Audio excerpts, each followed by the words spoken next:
Hi Libra, welcome to December. This is Teresa from Tarot by T. And before I start your reading, I want to call in some good energy. So, just move this up. This month this is eclipse season. We're back in eclipse season. And the first eclipse is in Gemini. It's a lunar eclipse.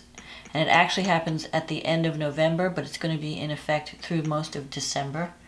And for the next 6 months until the next eclipse. It's in Gemini. And then we have the solar eclipse, which is a new moon on December 14th, and that's in Sagittarius. And then on December 21st, we have solstice, and that's when Jupiter and Saturn move out of Capricorn finally and into Aquarius. So all you cardinal signs that have been harassed by Saturn, by all this Capricorn energy, it represents a shift into a new element, into air. So as a Libra, you're an air sign, this should be favorable to you. And it will bring in a lighter energy, much lighter than the heavy energy of Saturn or Capricorn. And then we have a full moon in Cancer on December 29th at the end of the year. So things are shifting. This is a month of shifts and changes. So let's see what the cards say. What does Libra need to know about eclipse season in December? What does Libra need to know about eclipse season for December 2020? What does Libra need to know in either love, relationships, career? What is important for Libra for December 2020?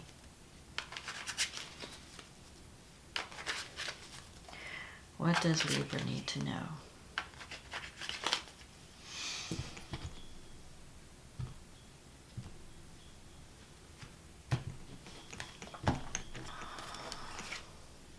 The Eight of Swords,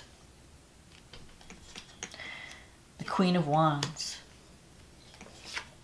the Nine of Swords, the Seven of Swords,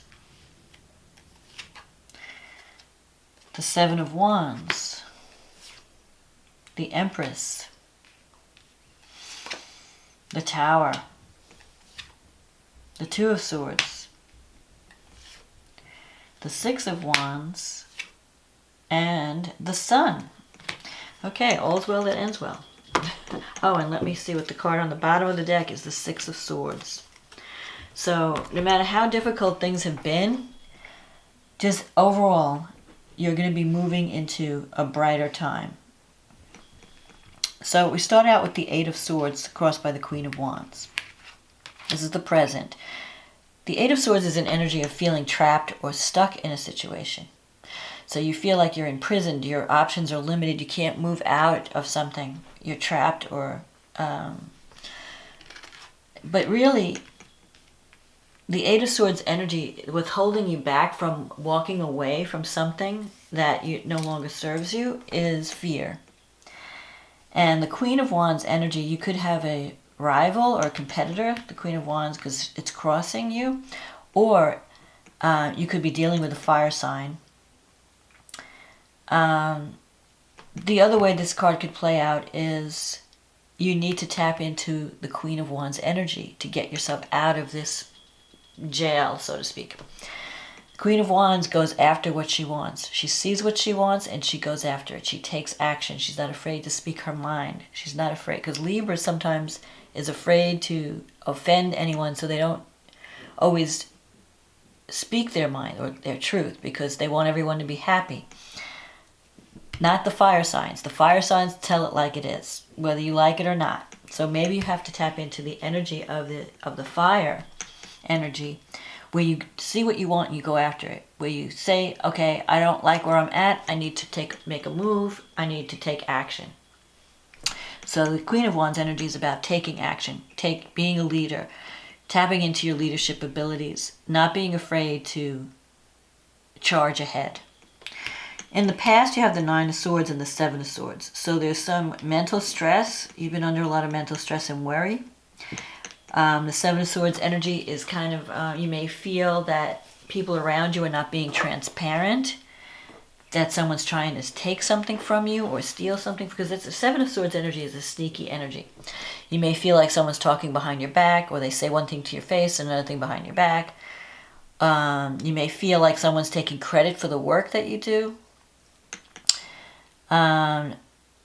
Or you're not facing the truth of a situation. Sometimes the Seven of Swords can represent sweeping things under the rug, not dealing with an issue, but hoping it'll just resolve itself without you having to take action. But I feel that in this month, you're going to have to take action. You cannot keep sweeping things under the rug.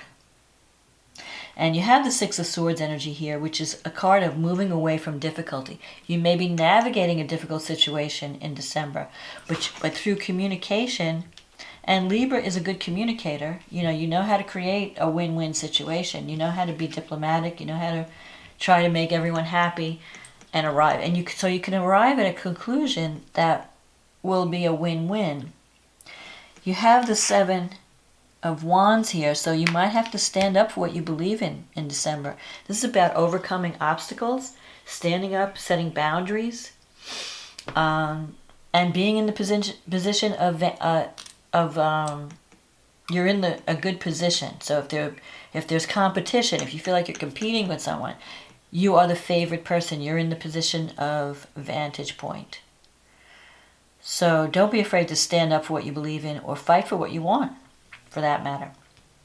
The Empress is coming up in the future.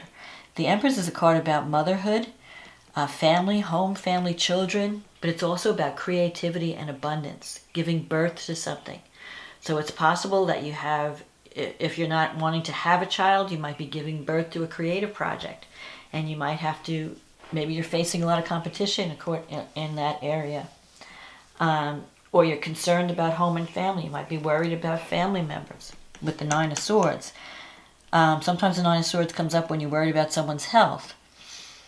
But a lot of times the Nine of Swords energy is just, you're too much in the head. You're overthinking things. And you need to act from the heart, and not overanalyze, like, well, if I do this, what if that happens? If I do that, what if that happens? Just do it. Develop a plan, a strategy, and just take action, because nothing's going to happen if you don't take action. But if you do, I feel like if you do take action, you can arrive at the Sun. Look at the Sun is at the end of the reading. So here you have the Tower. And this is in your fear sector. You're afraid that by taking action, by making a decision, it's going to be a disaster. Like you'll have to destroy everything and rebuild. You have this fear that things are going to just crumble around you, that things are falling apart, that there could be some... but the Tower, it represents major change. So maybe to get what you want, you're going to have to really go through some major changes, and you might be afraid of that change, afraid that everything will end in disaster. So you're kind of stuck. You have the Two of Swords here.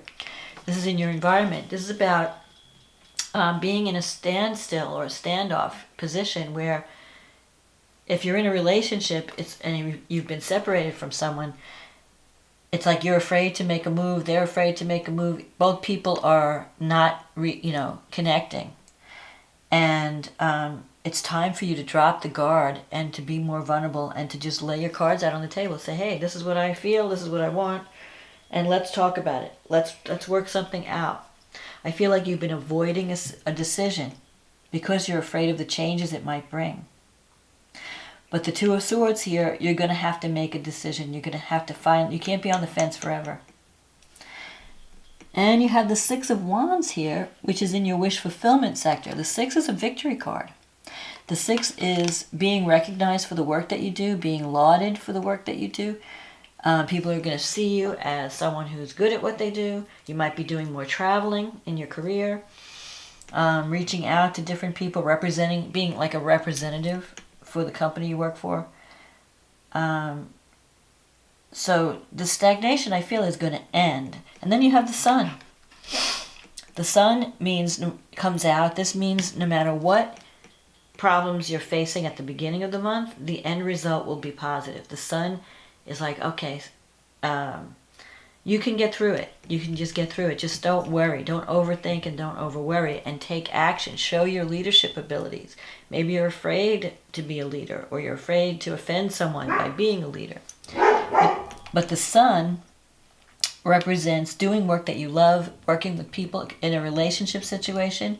You could be connecting with someone that you really enjoy, someone who brings fun back into your life, someone who you feel like a child, like you're honoring your inner child. It's a card about creativity and playfulness. So if there's a relationship coming, once you show your vulnerable side and reach out, you could have a connection that can bring a lot more fun to your life, a lot of joy. Because the sun is about everything is going to be okay. It's letting you know, don't worry, everything's going to be okay. The end result is positive. So don't, sometimes a decision's not, we're always afraid of making mistakes. But not deciding is choosing also. Like you're thinking, well, what if I choose the wrong thing? Well, deciding not to choose is a decision. And that could have consequences as well. So you're better off putting yourself out there, because I think it will end in positive energy. You're going to have the home and family and love and abundance that you're looking for, but you have to get out of your comfort zone. You might have to get out of your comfort zone and take action, even though you're trying to make both sides happy. You may have to choose, and that's like Libras don't like to do that. They don't like to take sides, but you may have to do that in this month to get what you want. So let's see what the astrology has to say for Libra. So the lunar eclipse, which is happening on November 30th in Gemini, is favorable to your sign, because Gemini is your sister sign. It is in your 9th house, and the sun is in your 3rd house. So there's a communication. The 9th and 3rd house is about travel and communication. So something is coming to completion. In the 9th house, it could be you're completing some kind of educational training.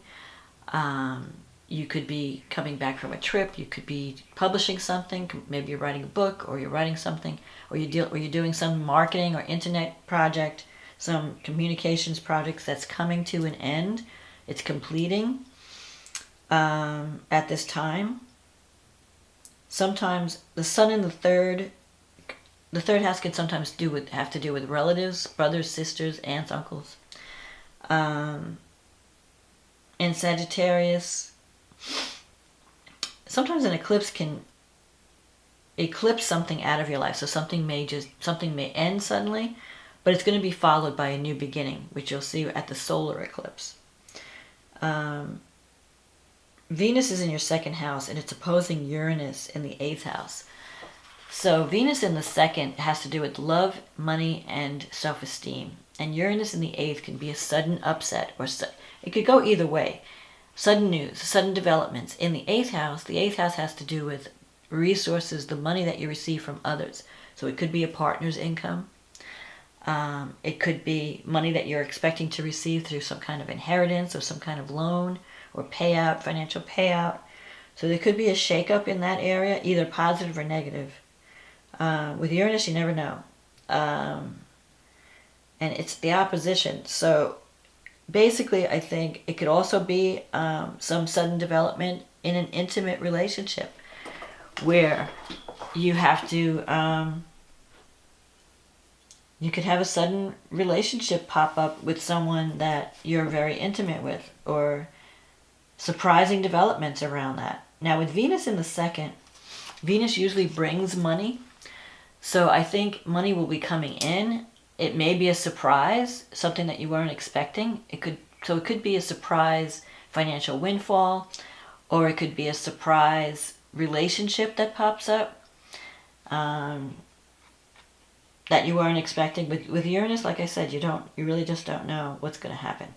Mercury is also in the 2nd house, and it's sextile Saturn and Jupiter, which are now in your 4th house.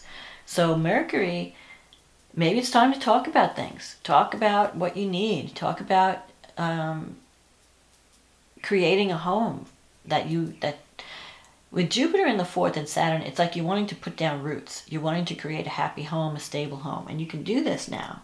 But I feel like you have to communicate what you need. You can't just expect people to read your mind and give you what you want.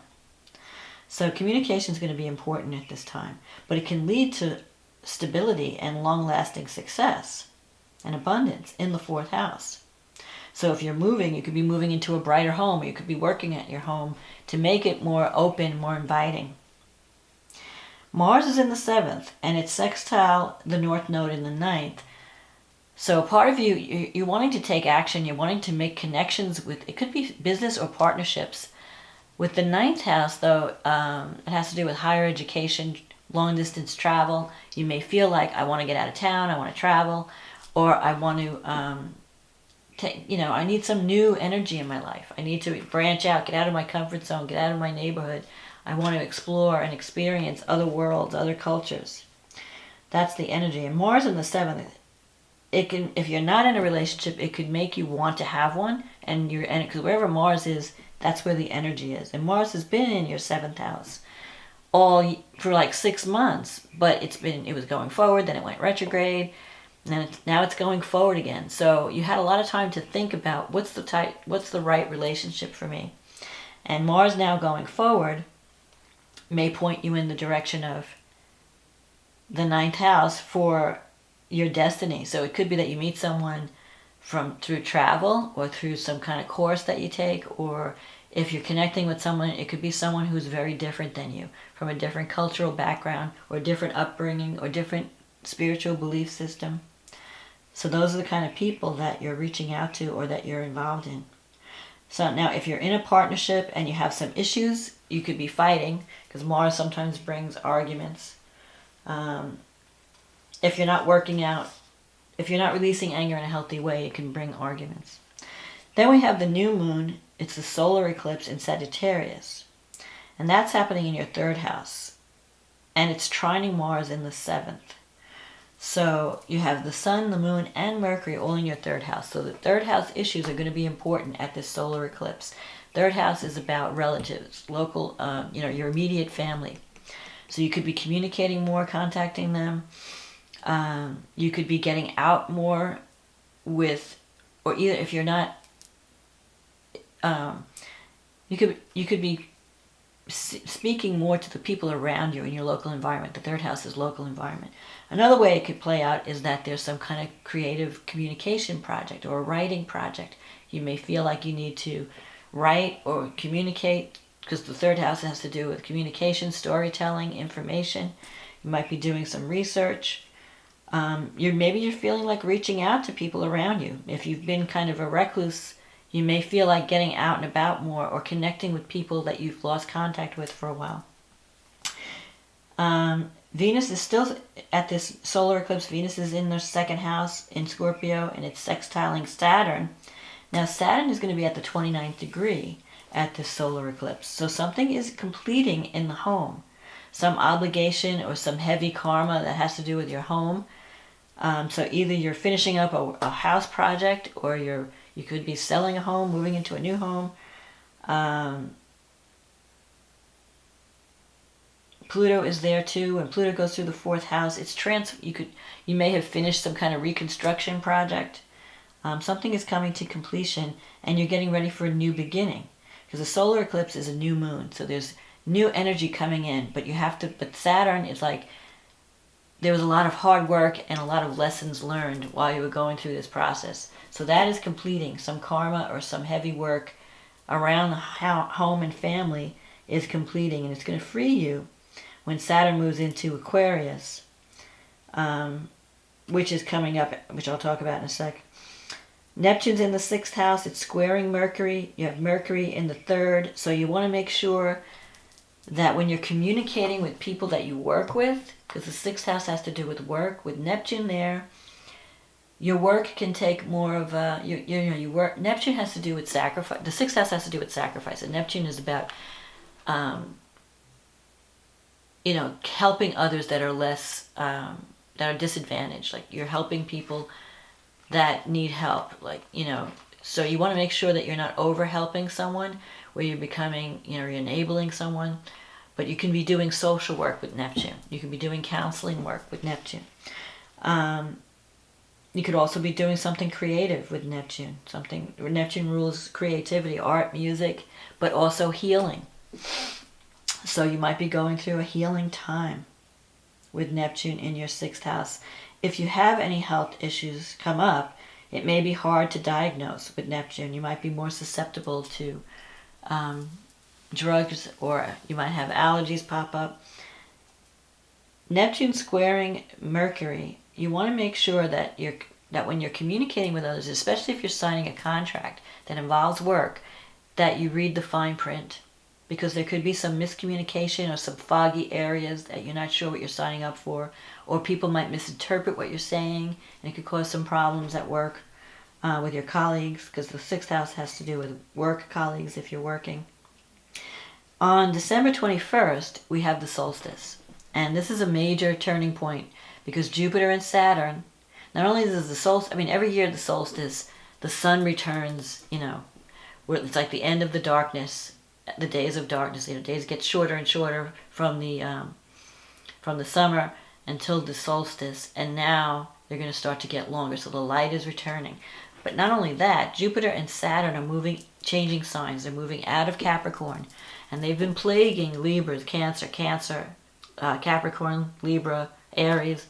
Everyone's been under a lot of stress because of this Capricorn energy, especially the cardinal signs.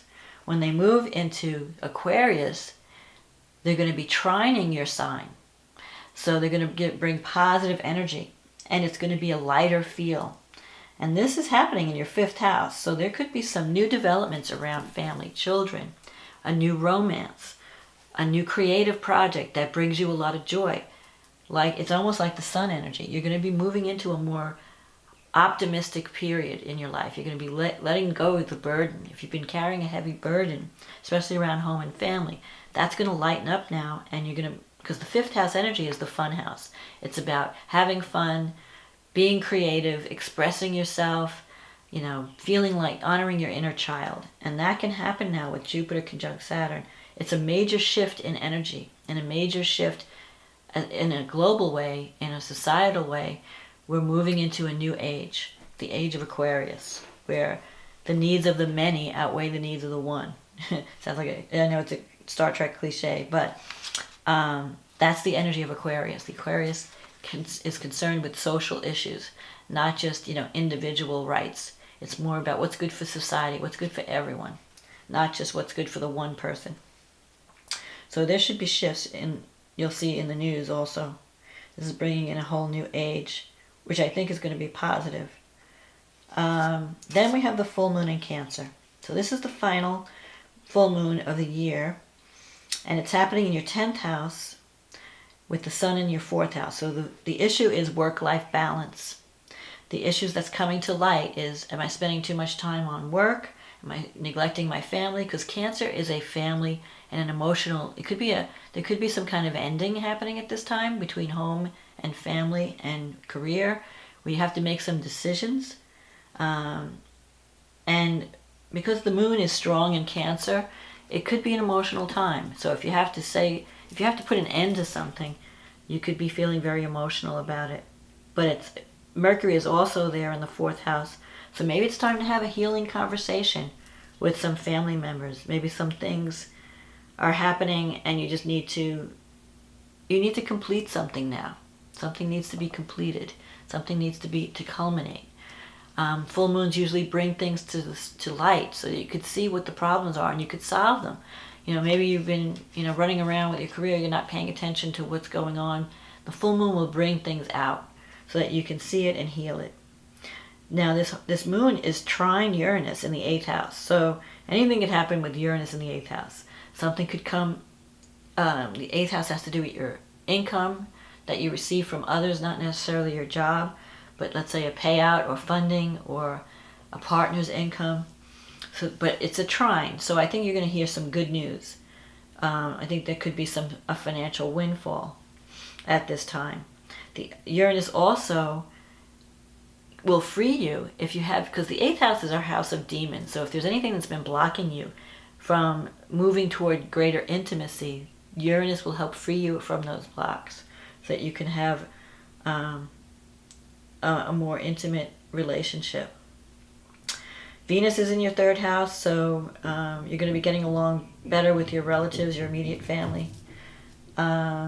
Mars is in the 7th house, and it's going to be squaring Pluto in the 4th. So there could be some power struggles around the home.